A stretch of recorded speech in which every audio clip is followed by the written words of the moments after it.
welcome back to sallyhughesbeauty.com. Really pleased to see you. We are not in the bathroom today, and the reason we're not in the bathroom is that my guest's bathroom is in Los Angeles, and sadly I am not. So we are in London in a hotel, but I'm very excited nonetheless. We're going to try and bring some of her bathroom to you and have a good old chat anyway. It's Rosie Huntington-Whiteley. Hello. Hello, it's so nice to see you. So, why are we not in LA, please, Rosie? Well, I've actually been in London all week. Firstly, at the beginning of the week, I launched my new activewear line for Marks and Spencer, Rosie Photograph.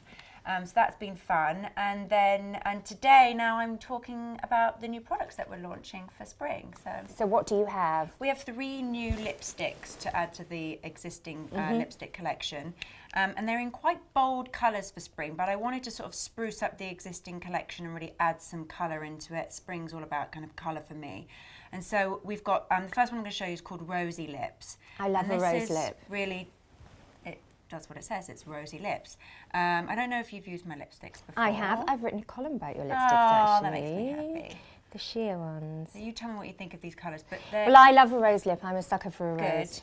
Good. And then this one is sort of this one is more of a, it almost looks, it could be more of a wintry colour, but I actually think this is a really sort of trend sort of spring look at the moment. There's kind of really bold, strong, almost deep plum. It's got a bit of brown in it. And this one is called Sour Grapes. Are you a bold lip girl? I do like a bold lip. I have to say, if I'm going to go for a lip, I do like to go for a bold lip, and it tends to be a bit more high maintenance. So I usually save it for the red carpet or definitely a photo shoot. I kind of don't like to touch up my makeup too much. So if I'm going to do a bold lip, I'll save it for something where I'm happy to be touching up all the time. And then the last one we have is a new red edition called Vintage Rose, and I just think this is a great colour for summer. I love that. It's really kind of strong red. Oh, I love that. Good, I'm glad Good you like. undertones. So we have 3 lipsticks, we have 6 lip liners, which I'm really excited about, and I'm going to show you a couple of them that I have here. Well, these are 5. I've got my other one that's in my makeup bag, which I'm going to show you in a minute. But awesome. These lip liners lip liner for me is like one of my essentials. Yes, same. I always have a lip liner and a lip balm on me, always, and that kind of really is how I kind of wear my lips in the daytime. So we've got 6 lip liners. Here we've got 5. Like I said, I've got 1 in my bag. But they're all really natural lip line colours because I think that's the perfect way to enhance your lips. Find one that's close to your natural lip colour. So in the day, because I do this a lot, you're lining the lips, then smudging with a lip balm. Yeah, I like to just put some lip balm on, hydrate my lips, and then I'll wear a little bit of lip liner around the edges. I just actually wear lip liner on the top of my lip. And that just really defines the shape of my lip. It gives it a bit more of a statement. And then, you know, like I said, in the daytime I wear pretty natural lip shades, and so all of these lip liners were kind of designed for natural lip colours in mind. That's a good one. Yes. It's like a real 90s supermodel on that one. Yeah, yes, it's that kind of Linda Evangelista. So we've got those, and then actually, shall I just go straight into showing you what's in my makeup bag, because I've got the other product in there? Yes, what I was going to say to you though, just before we do that, and you're talking about the colours and how much you love lip liner and so on, at which stage are you coming in on these products? Are you saying, do me a lip liner in roughly this colour, this colour and this colour? What does the process look like for you when the products are being developed? The process for me is I'm involved in every part of the process. That's really important to me, and that was always kind of the thing that I stuck by from the very, very beginning, was that everything that has my name on it, I have seen and approved and loved and tried and tested. And so what happens is almost once a month we get together at the beauty department in Marks and Spencer, and we just look through products that have come back from the factory, things that have been sent to us, things that I've kind of found on my travels that I'm really loving. Certainly when we started, when we started to really look at what I wanted to include in the collection, it was all about I guess going through my makeup bag and thinking about all the products I've used over my life and certainly in my career, and looking at those staples that makeup artists bring back time and time again, and then sort of creating them, making them Rosie for autograph. But I think the most important thing for me was really about having an incredible quality makeup. and then having beautiful packaging, and for it to have this real kind of on-the-go, easy to use, throw it in your handbag, kind of traveling with it, because that's how I use my makeup. I don't like to be too precious about it. And really easy to wear and natural. I think beauty and makeup is all about enhancing what we have rather than hiding it or masking it, and having fun. So that's hopefully what we've ended up with, is a sort of glamorous, on-the-go, everyday makeup line. So you're sort of cherry picking all the things that you love along the way, and you're just presumably pooling them at Marks and Spencer's and kind of going, I want it a bit like that, but not like that. And you're sort of patchworking it all together until you get what you want. Exactly, and so we sort of we'll speak to the factories where all the makeup is made, and they'll send back all the things that they've been working on lately, and I'll fill the formulas, I'll see the colours, I like try and wear them and test them, everything beforehand, and you know, so everything feels deeply personal to me, and I've hand-picked, which is just, it's like so fun. I mean, it's one of the funnest sort of creative processes to go through. And then often there's tweaking to be done, things have to be sent back and forth a few times, and you know, to get the formula just right. One of the things I've got in my makeup bag is the tinted moisturiser, which is one of the things we're launching for spring, which I was particularly, I don't know what the word is. It's a bit of a passion project. It was a real passion project for me, because tinted moisturiser is something I really, really wanted to get right, and it's very personal. And there are so many bad ones. And there's a lot of bad ones. I said that, not you, but there are some really, really bad ones. Very hard to get right. So and so this is the Sheer Finish Complexion Enhancer, and this is kind of like the add-on to the existing what we launched with, which is the Amazing Radiance Cream. And so I apply that first onto my skin after I've done my skincare routine in the morning, and then I like to wear tinted moisturiser or tinted. You know, I think it's really what I wear in the daytime. And so we've got a really sort of dewy, lightweight finish with this, and I love the packaging. I have to say. So this is not out yet. Pleased. This is launching spring. So this is one So of are the you new somebody products. who quite, I mean, that's in lovely finished packaging, but are you someone who quite often has an unmarked tube or an unmarked pot from the lab? Yes, exactly. In your bag? I've always got bits that I'm testing from the lab, and they look really unattractive. Yeah. I'm not going to show you anything today, but I've always got bits and pieces of perfumes on that I'm trying. Yeah. And that is really fun, but I'm only going to show you finished products Okay. today, because it's not very interesting. So that's the number one thing that's in my makeup bag. So we're particularly proud of I'm this? very proud of this. I love the packaging. It's very on the go. It is nice packaging. And that's how it kind of pump. I like a It pump comes in applicator. 6 colours. Oh, that's pretty good. It was really important to me that we kind of try to embody all skin tones and make it available for everybody. That's a nice texture, you know. Thank you.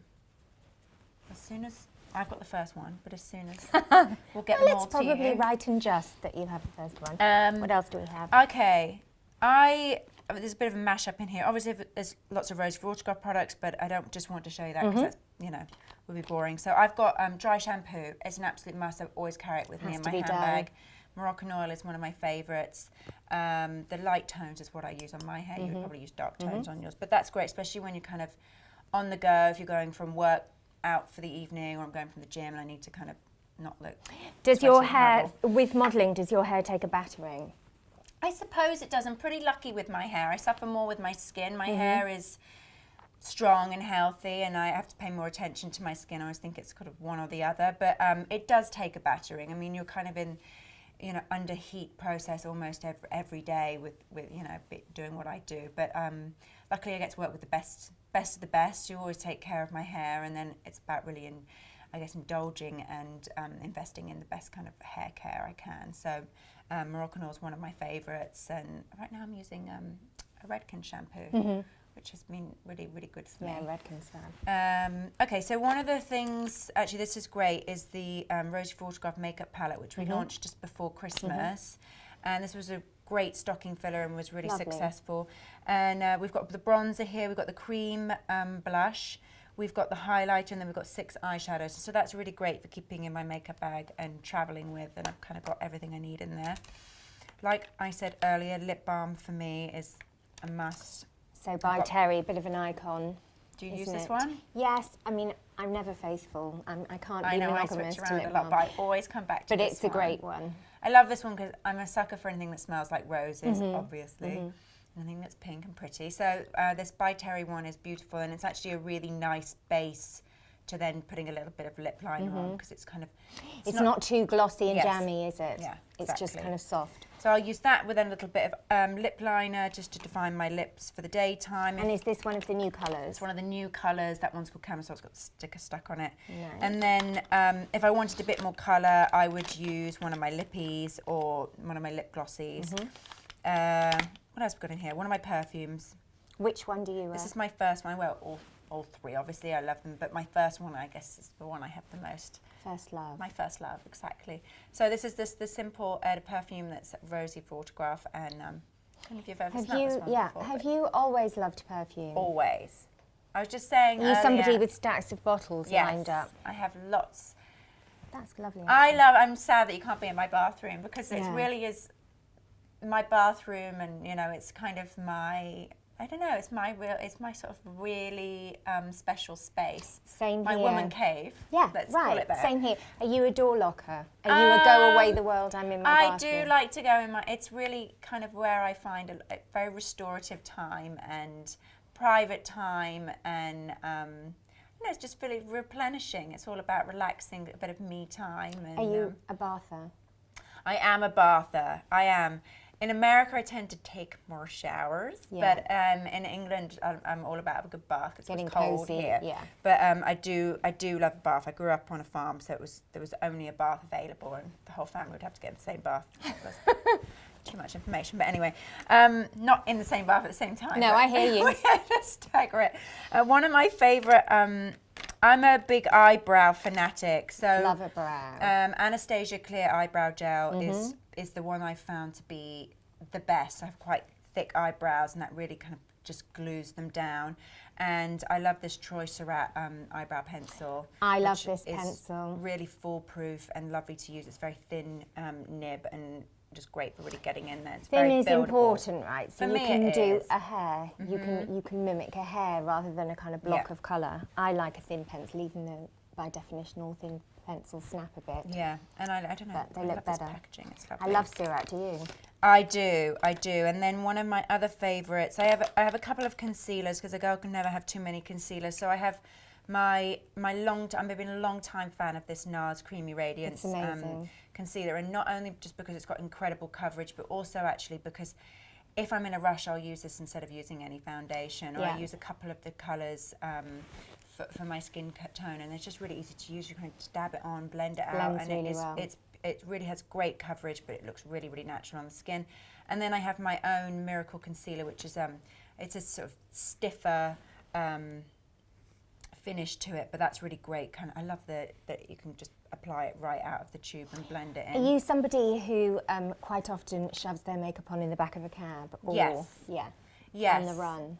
Of course. I mean, I think that our lives are so on the go, you know, working women, and we don't get an hour every day to get hair and makeup ready. I mean, I do because of what I do, but on those days where I'm not working, you really get 10, 15 minutes to yourself, if that. And so it's all about kind of having makeup on the go, being able to throw things on the back of the car or at the office, or, you know, in the loo somewhere. But yeah, I am very much on the go. Although, do you ever see people applying it at the wheel in the car? And that always flabbergasts me. I've seen that, and you kind of, you're behind the wheel of your car thinking, please don't God, crash. that's awful. Tutting like a nana, really, really cross. What else have I got in here? My mum used to curl her hair while she was driving No. at traffic lights. With a tongue? Yeah, but it was the 80s, nobody cared. It was a different vibe. I like to carry around with me my creamy eyeshadow sticks. They're great for eyeshadow on the go, and really buildable. Very easy to wear, and then great for the daytime, and can be built up for a really dramatic look in the evening. And I use like heaps to sort and of heaps blend of them sticks. blend them in with my finger. I mean, not everybody likes to do their makeup with their fingers, but I don't have a problem with it if you've got clean hands. And then I've got one of my all-time favourite bronzers from Hourglass. I'm sure Which you know one are we this one. using?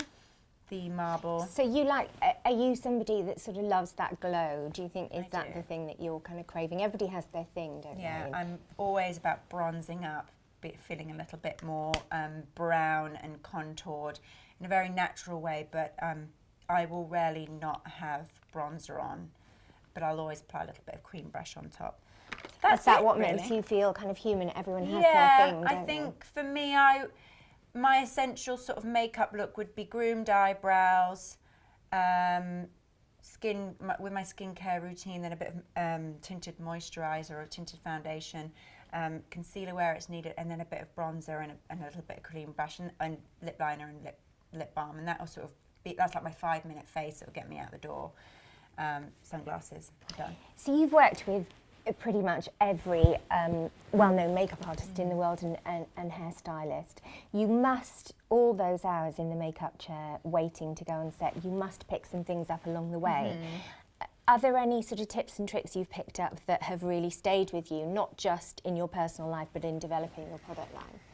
I think one of the most important things I've probably picked up when it comes to beauty is really the importance of a good skincare routine, and that's sort of, I guess, going away from beauty for a second, and that's really sort of talking about skincare and the importance of looking after your skin first.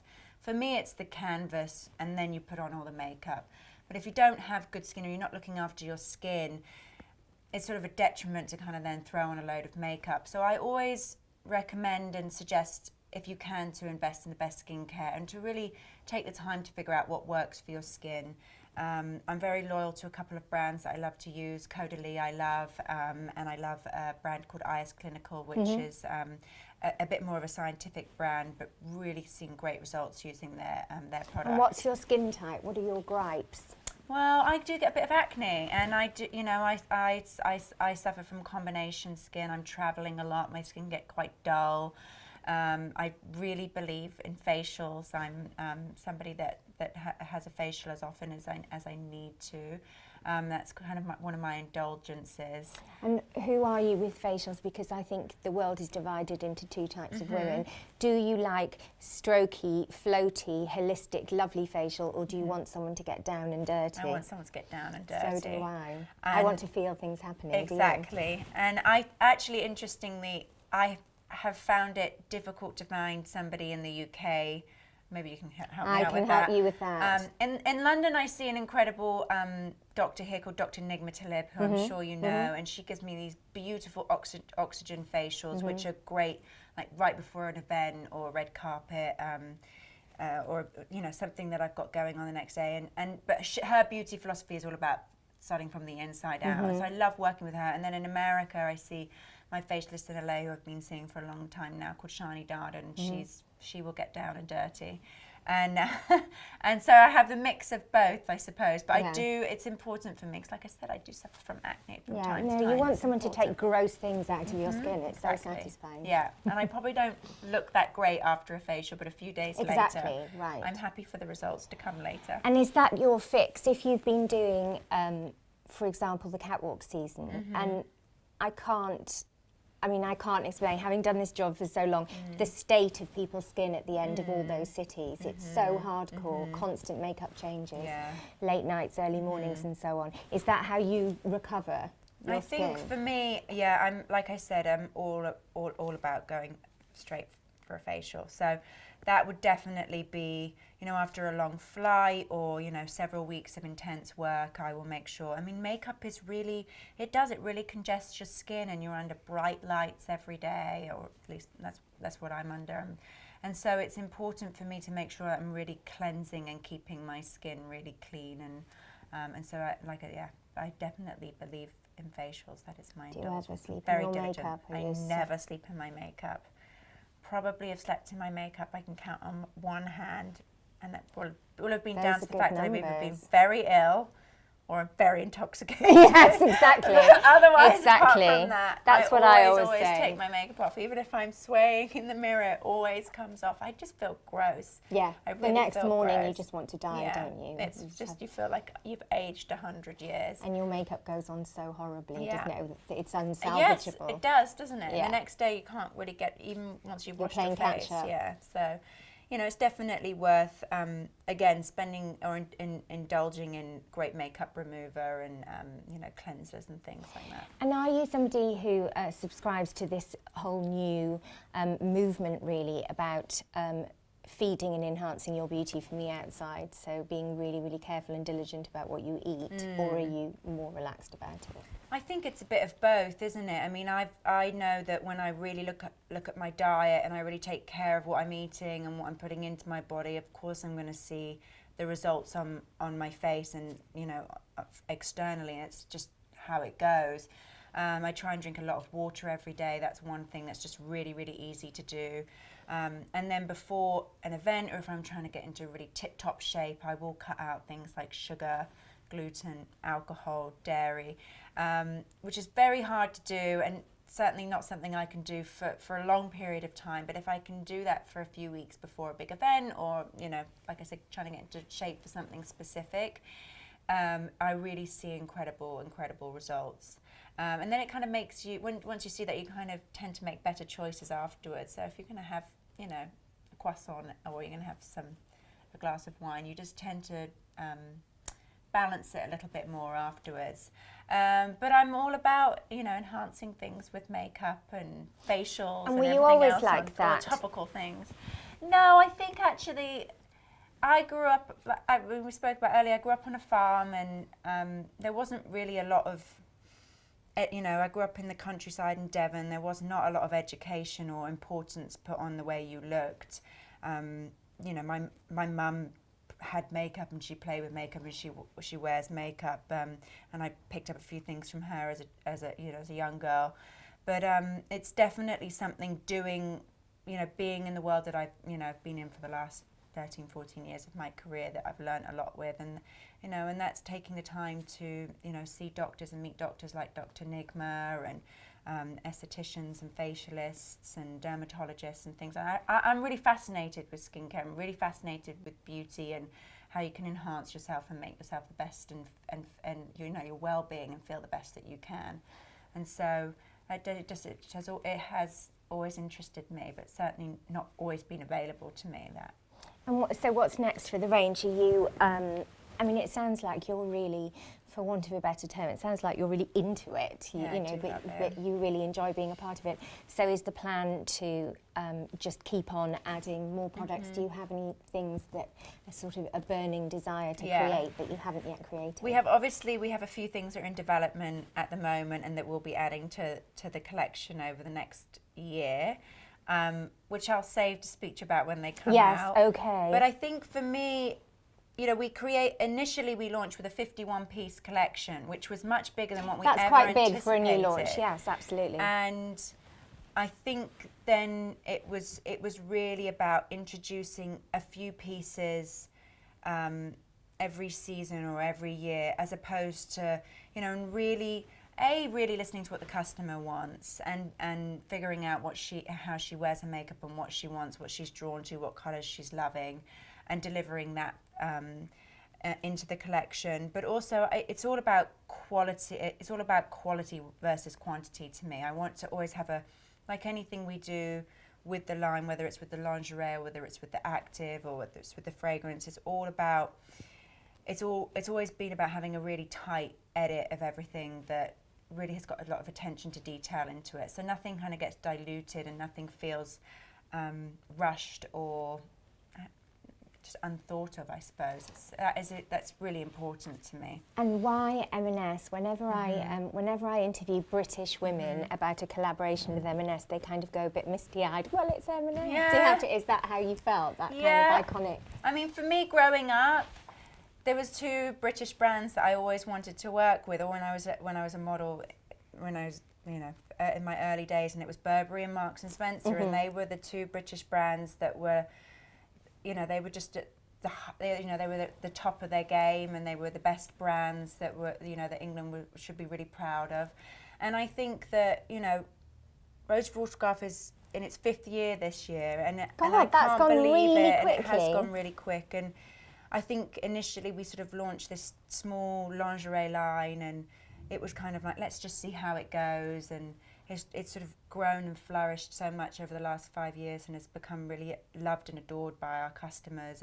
But Marks and Spencer, I think the thing that's special to me about it is that I shopped there as a little girl, and my mother shopped there, and my grandmother shopped there, And everybody you speak to in the UK has a connection with Yes, Marks it's and a national Spencer. treasure, isn't it? Whether it's daily, whether it's once a year and they're doing their Christmas food shop, or they're going in daily to get their sandwich for lunch, or, you know, like my mum would rush in to go and, you know, she'd get our school uniforms from there. I got my first bra from Marks and Spencer, and now the beauty department is you know, it's pretty Yeah, it's looking relatively incredible. new at Marks Yeah. and Spencer, but they've really got incredible brands Yeah. there. And I think it's a national treasure, and everybody has a connection to it, and I'm very, very, very proud to be working with them, and I love everybody that I've come across within the company.